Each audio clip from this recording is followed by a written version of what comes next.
বাড়িয়ে দিবে। আল্লাহু আকবার, জোরে বলেন আল্লাহ। সন্দেহ আছে? আমি ভূমিকা দেব না, আমি মূল আলোচনা আসতে চাই। এখন আসেন, কথা হলো কোরআনে কারীমের শ্রেষ্ঠ কেন শ্রেষ্ঠ? আল্লাহ রাব্বুল আলামিন পৃথিবীতে যত কিতাব নাজিল করেছিলেন, পাঠিয়েছিলেন, সবগুলো কিতাবের চাইতে কোরআন যে শ্রেষ্ঠ। কারণ হলো কোরআনের ভিতরে মহান আল্লাহ রাব্বুল আলামিন আলাদা কিছু বৈশিষ্ট্য দান করেছেন, যা অন্য কোন কিতাবের মধ্যে আল্লাহ দেন নাই। আলাদা কিছু বৈশিষ্ট্যর কারণে কোরআন সবচাইতে দামি, সবচাইতে শ্রেষ্ঠ কিতাব। কেমন? আল্লামা জুলফিকার আলী নকশবন্দি দামাত বারকাতুহুমুল আলিয়া, পাকিস্তানের বড় একজন আলেম,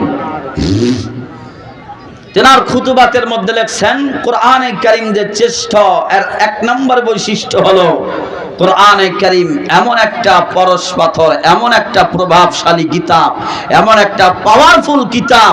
এই কোরআনে কারীম তেলাওয়াত করতে দেরি হয়। এই কোরআনে কারীমের তেলাওয়াত যত কঠোর দিলওয়ালার মানুষ হোক না কেন, লিতুখরিজান নাসা মিনাজ যুলুমাতি ইলান নূর, এই কোরআনে কারীমের তেলাওয়াত শুনতে দেরি, এই কোরআনে কারীম তাকে টেনে টেনে টেনে টেনে আলোর দিশা দিতে দেরি করেন। আল্লাহু আকবার, জোরে বলেন আল্লাহ। কথা বলেন, ঠিক নেবে? ঠিক। এটা কি আমি মৌলবীর কথা না কার কথা? আমার আল্লাহ বলেন, আলিফ লাম রা,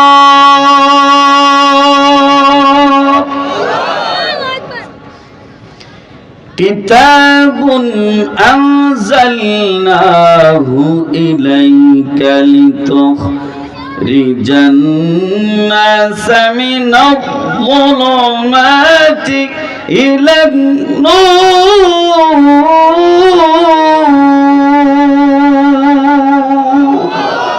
আরো বলেন আল্লাহু আকবার। আল্লাহ তাআলা নবী আমার এই কোরআনে কারীমের মধ্যে এমন একটা পাওয়ার আমি আল্লাহ দিলাম, লিতুখরিজান নাসা মিনাজ যুলুমাতি ইলান নূর। এই কোরআনে কারীমের তিলাওয়াত করতে দেরি হবে। এই কোরআনে কারীম তাদেরকে টেনে টেনে অন্ধকার থেকে আলোর দিশা দিতে এক সেকেন্ডও দেরি করবে না। আল্লাহু আকবার, বলেন আল্লাহু আকবার। ও মুসলমান ভাইরা আমার, বন্ধুরা আমার, দিলটা নরম করে দেন। কেমন পাওয়ার, কেমন পাওয়ার আমার আল্লাহ দান করেছেন। মুসলমান, মক্কার মধ্যে একটা মেলা ছিল, ঐতিহাসিক মেলার নাম হলো উকাস মেলা। আমার পয়গম্বর উকাস মেলার গেটের সামনে দাঁড়ায় মধুর কণ্ঠে এই কোরআনে কারীমের তিলাওয়াত যখন করতেন, ভাই, যারা মেলায় যাওয়ার জন্য বাড়ি থেকে বাহির হয়েছি, আমার পয়গম্বরের কণ্ঠে এই কোরআনে কারীমের তিলাওয়াত শুনতে দেরি হয়েছে, মেলায় যাওয়ার কথা বলে গেছি, সারাটা দিন দাঁড়ায়া দাঁড়ায়া আল্লাহর নবীর কণ্ঠে কোরআনে কারীমের তিলাওয়াত শুনেছি। আল্লাহু আকবার বলে। শুধু তাই নয়, খলিফাতুল মুসলিমিন হযরত আবু বকর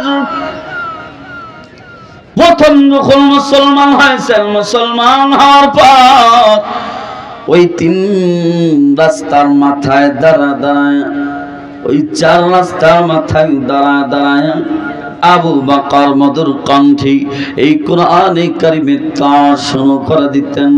আর মুসলমান যারা বাজার করার জন্য ঘর থেকে বাহির হয়েছি, যারা ব্যবসা বাণিজ্য করার জন্য গঞ্জে যাবে, শহরে যাবে, যারা কৃষি কাজ করার জন্য এরপরে মাঠে যাবে, কিন্তু সিদ্দিক আকবরের কণ্ঠে কোরআনে কারীমের তিলাওয়াত শুনতে দিন হয়েছি। সারাটা দিন দাঁড়ায় দাঁড়া কোরআনে কারীমের তিলাওয়াত শোনাছেন। বাজার করার কথা বলে গেছেন, ব্যবসা করার কথা বলে গেছেন, এমনকি কৃষি কাজ করার জন্য মাঠে যাওয়ার কথা বলে গেছেন। আল্লাহু আকবার, আল্লাহু আকবার। এমন একটা পাওয়ার আমার মালিক দান করেছেন, কেমন পাওয়ার, কেমন পাওয়ার। ও যুবক ভাই, ইতিহাসের মধ্যে লেখা রে আমার পয়গম্বর মুহাম্মদুর রাসূলুল্লাহ সাল্লাল্লাহু আলাইহি ওয়াসাল্লাম তিনি যখন গভীর রাত কনকনা শীতের মধ্যে